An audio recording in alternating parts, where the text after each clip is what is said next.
করুন কিয়ামতের মহাময়দানে যদি আপনার একটি নেকি অফ করে যায়, ওই একটি নেকি আপনার হয়ে গেলে আপনি জান্নাতি হয়ে যাবেন।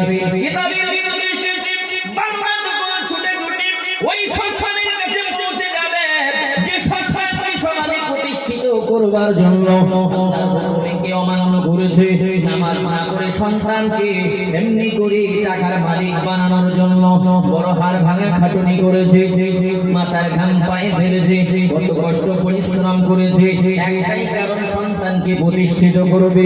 ওই সন্তানের কাছে যখন ওই বান্দা কিয়ামতের ময়দানে সন্তানকে গিয়ে বলবে, বাবা রে, দুনিয়ার জমিনে তোকে লালন পালন করতে দি, তোকে অর্থের মালিক বানাতে দি, আজকে আমি কিয়ামতের ময়দানে গ্রেফতার, একটা নেকি আমার অফ করেছে। ওরে আমার সোনা, ওরে আমার মানিক, দুনিয়াতে কত কষ্ট তোর জন্য ঘুরেছে, আজকে তোর তো অনেক নেকি আছে, একটা নেকি কি আমাকে দিবি? সেই নেকিটা পেলে আমি তোর বাপ জান্নাতে যাব। কিতাবে ভিতরে পাওয়া যায় আপনার ওই সংসার যার জন্য আপনি নামাজ কাজা করেছে, আপনার ওই সংসার যার জন্য আপনি আল্লাহর হুকুমের বিরুদ্ধাচরণ করেছে, আপনার ওই সংসার যার জন্য সুদের টাকা লেনদেন করেছে, ওই সন্তান কিয়ামতের মহাময়দানে ময়দানে মাহশরে বলবে, কে গো আপনি? আপনাকে তো আমি চিনলাম না। সন্তান আপনাকে বাপ বলতে অস্বীকার করবে। ওরে যুবক সোনার মানিকেরা, ভুল বুঝবেন না বাবা। তাহলে আমি বলছি না সন্তানকে মানুষ করা লাগবে না, অবশ্যই সন্তানকে লালন পালন করতে হবে, অবশ্যই সম্পদের প্রয়োজন আছে, কিন্তু আল্লাহর হুকুমের বিরুদ্ধাচরণ করে নয়। তার কারণ আল্লাহ বলেন, ইয়া আইয়ুহাল্লাযীনা আমানু তাকুল্লাহা ওয়াল তানজুর নাফসুম মা কদ্দামাত লিগাদ ওয়াত্তাকুল্লাহ ইন্নাল্লাহা খাবীরুম বিমা তা'মালুন। আল্লাহ বলেন, ইয়া আইয়ুহাল্লাযীনা আমানু তাকুল্লাহ, হে ঈমানওয়ালারা, হে বিশ্বাসী বান্দারা, তোমরা আমি আল্লাহকে ভয় করো।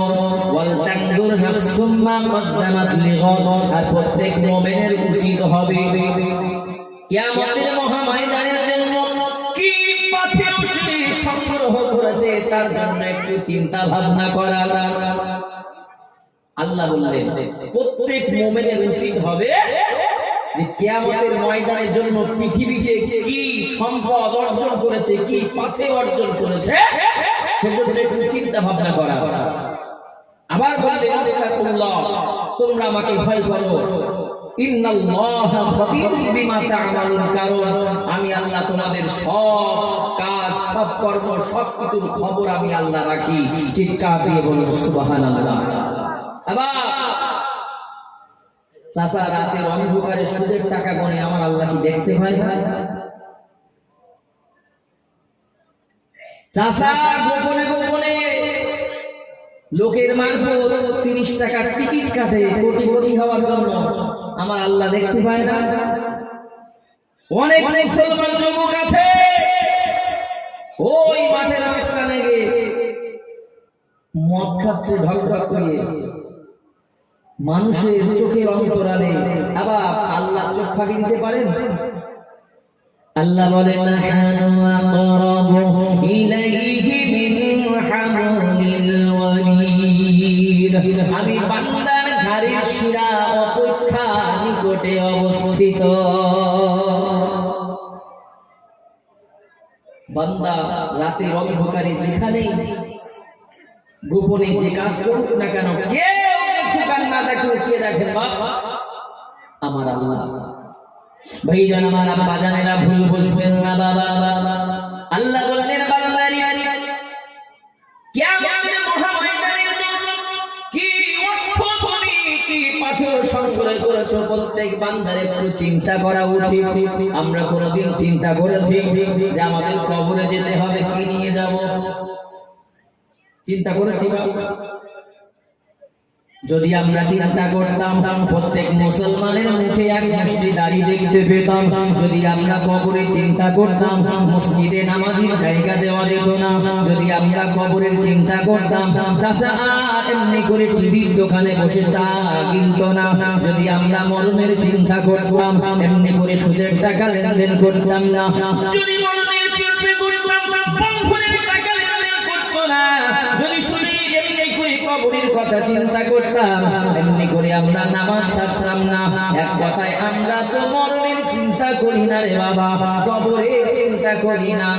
কবরের চিন্তা করেছিল আল্লাহর একজন বান্দী, যার নাম হলো হযরত রাবিয়া বসরি রাহমাতুল্লাহি আলাইহা। ওরে লোক শোনার মালিকেরা কেমন চিন্তা করেছিলেন রাবিয়া, আল্লাহ কেমন ইবাদত করেছিলেন। পৃথিবীর মানুষ যায় কাবা শরীফে জিয়ারত করার জন্য, মক্কা মদিনায় যায় হজ করার জন্য, কিন্তু আম্মা জান রাবিয়া কেমন আল্লাহর ইশকে পাগল হয়েছিলেন। কিতাবের ভিতরে পাওয়া যায় বাবা হাজী সাহেবেরা হজ করতে যায় মক্কায় মদিনায়, খানায় কাবা জিয়ারত করার জন্য হাজী সাহেবেরা যায়। আর এই রাবিয়া হজ করতে গিয়েছিল আর খানায় কাবা স্থান ত্যাগ করে রাবিয়া বসরির জন্য স্বাগত জানাতে এগিয়ে এসেছিল। কেমন মহিলা ছিলেন বাবা। যুবক সোনার মালিকেরা খেয়াল করে শ্রবণ করুন, কিতাবে ভিতরে এসেছে হযরত রাবিয়া বসরি রাহমাতুল্লাহি আলাইহা, তিনি হজ করতে বেরিয়েছেন বাবা। কিছু দূর অগ্রসর হয়েছে, এমনি সময় দেখতে পেলেন খানায় কাবা তাকে ওয়েলকাম জানাতে স্বাগত জানাতে এগিয়ে এসেছে। এদিকে আল্লাহর একজন মেহবুব বান্দা যার নাম হলো ইব্রাহিম বিন আদহাম, তিনিও হজ করতে গিয়েছেন বাবা। তিনি হজ করতে গিয়েছেন খানায় কাবার কাছে, যখন পৌঁছেছেন ইব্রাহিম বিন আদহাম অবাক হয়ে গেল। ইব্রাহিম বিন আদহাম গিয়ে দেখে খানায় কাবা সেই স্থানে নাই। ইব্রাহিম বিন আদহাম বলে আল্লাহ আমার চোখের দৃষ্টিশক্তি কি খারাপ হয়ে গেল? আল্লাহ নাকি আমি কোনো পাপ করেছি? আল্লাহ যে কারণে খানায় কাবা আমি দেখতে পাই না। আমার আল্লাহ বলে ইব্রাহিম বিন আদহাম, ওরে ইব্রাহিম বিন আদহাম, না রে না না না না না, তোমার দৃষ্টিশক্তি খারাপ হয়নি, তুমি এমন কোন পাপ করনি। ইব্রাহিম বিন আদহাম বলে আল্লাহ তবে খানায় কাবা কেন আমি দেখতে পাই না? আমার আল্লাহ জানিয়ে বলে ইব্রাহিম বিন আদহাম রে, আমার একটা মেহবুব বান্দি সে হজ করতে এসেছে, আর এই খানায় কাবা তাকে স্বাগত জানাতে, এই খানায় কাবা ওয়েলকাম জানাতে তার কাছে এগিয়ে গিয়েছে। ইব্রাহিম বিন আদহাম অবাক, কারণ ইব্রাহিম বিন আদহাম জানে আমার মতো বড় ওলি বোধহয় আর পৃথিবীতে নেই। কারণ ওই ইব্রাহিম বিন আদহাম কিতাবের ভিতরে পাওয়া যায় সেবারে হজ করতে সময় লাগিয়েছিল 14 বছর। চিৎকার দিয়ে বলো সুবহানাল্লাহ। কতদিন বললাম বাপ? 14 বছর। আপনি বলবেন হতে পারে নাকি? আচ্ছা বাবা, আমাদের ভারতবর্ষের জমিনে কেরালা রাজ্য থেকে একটা ছেলে যার নাম শিহাব চতুর, নাম শুনেছেন তো? অনলাইনে ফেসবুক মাধ্যমে আপনারা দেখেছেন। 2023 সালে সে পায়ে হেঁটে হজ করতে গিয়েছিল, দীর্ঘ 21 বছর লাগিয়েছিল। এ কথা ঠিক না ঠিক বাবা? সবাই আপনারা জানেন 1 বছর লাগিয়েছিল হজ করতে যে। আর ইব্রাহিম বিন আদহামের 14 বছর লাগানোর কারণ হলো কিতাবের ভিতরে এসেছে ইব্রাহিম বিন আদহাম কয়েক পা অগ্রসর হয়েছে, 2 রাকাত নফল নামাজ পড়েছেন, আবার কয়েক পা অগ্রসর হয়েছে, আবার 2 রাকাত নামাজ পড়েছে। ঠিক এইভাবে 14 বছর ধরে তিনি আস্তে আস্তে আস্তে আস্তে নফল ইবাদত করতে করতে খানায় কাবার কাছে গিয়ে দেখছেন খানায় কাবা নাই। কত বড় আল্লাহর ওলি! 14 বছর লাগিয়েছে নফল ইবাদত করতে করতে, খানায়ে কাবা তওয়াফ করবে বলে গিয়ে দেখছে নেই।